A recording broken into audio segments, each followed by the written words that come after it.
Good day.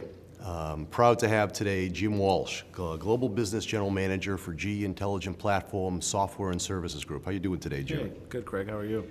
You know, with the new year coming, 2012, what new initiatives have you taken this year or going forward that's going to increase your value proposition to your customers?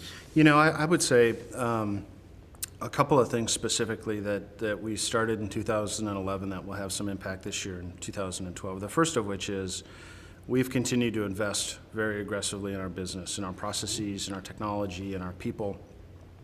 And the other thing we did in the second half of 2011 is we drove a reorganization with our technology organization. And the whole intent is to get them closer to the customer. You know, oftentimes the trap you can fall into as a technology company is you spend an inordinate amount of time building out your platform. And your platform is important, but what really is important is building solutions that resonate with customers and save them money. And so through this restructuring, we think we'll have a much more customer-centric organization and one that's more capable of solving real customer problems. Well, that's good, because I know that probably based on the new restructuring, I assume it's going to address some of the challenges you think your manufacturing and processing customers are going to be having this year. So what do you see as some of their challenges? You know, from my perspective, the economy continues to be unpredictable. And what we're seeing across the board is customers are much more reluctant to spend significant dollars on new capital investments. There just isn't the level of confidence perhaps on their part to make those big bets. And so for sure, one of the big issues for them is how do I get more out of the infrastructure that I have in place? How do I take the assets that I've been running and make them more productive, more flexible, able to take on new products, because all of these entities want to continue to grow. They just want to try to do so with the same infrastructure that they have in place. I think the second piece is, and this tends to exist whether times are good or times are not good, and that is, how do we get costs down? You know, how do we put ourselves in a position where we can compete more effectively in the global economy? Yeah, because ultimately it's all about innovation. So, you know, what are you doing at GE Intelligent Platforms as far as innovation is concerned, to kind of, and what are you doing to kind of encourage your company to innovate, and how has that affected your R&D budget going forward for this year? You know, one of the things I'm proud of, both at a company level, meaning General Electric as well as GE Intelligent Platforms, is that we've continued to invest very robustly, even when times were much, much more difficult back in 2008, 2009. We have not taken our foot off the accelerator in terms of investing. And I think that's a different approach and one that's going to pay dividends for us.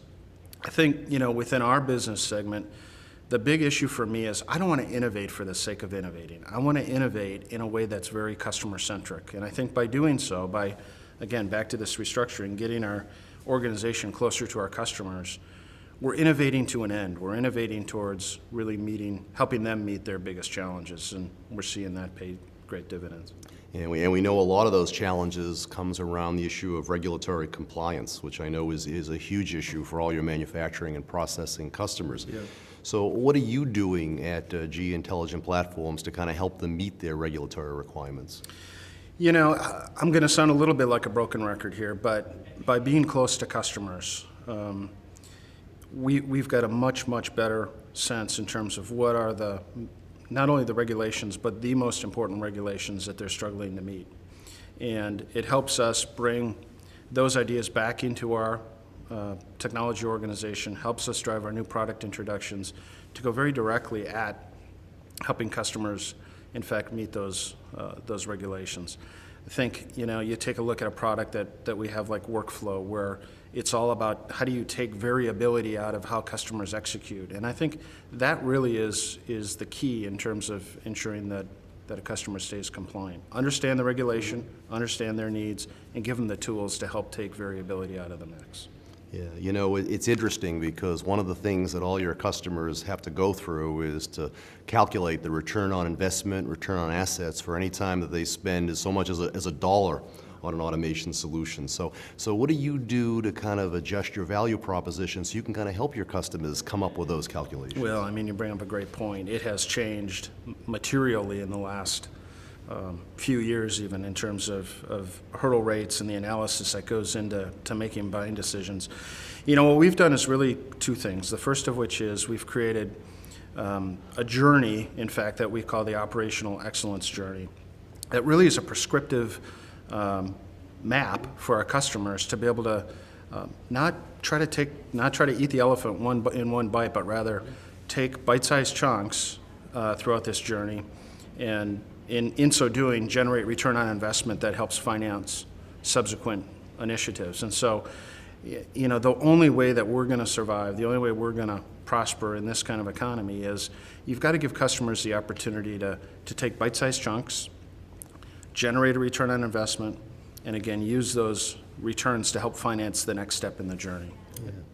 You know, our final question today is, you know, we've at this forum, the 2012 attendance has been great, but we all know what we've gone through the last several years to recover to this point. You know, what did you learn from this last recession, and how is that going to affect how you manage your business going forward at GE Intelligent Platforms? Yeah, there's a ton of learnings. I think the biggest learning perhaps is one of the most obvious, and that is you just can't predict what's going to happen in the economy. I think, you know, I think we all saw some tough times coming. I don't know that anybody had a sense for how deep it would be and how long it would last. So I think, you know, the key learning there is you've got to be prepared for the unexpected. I think it also means, though, that you really have got to do a terrific job of controlling the things that are directly in your control. The economy isn't in my control.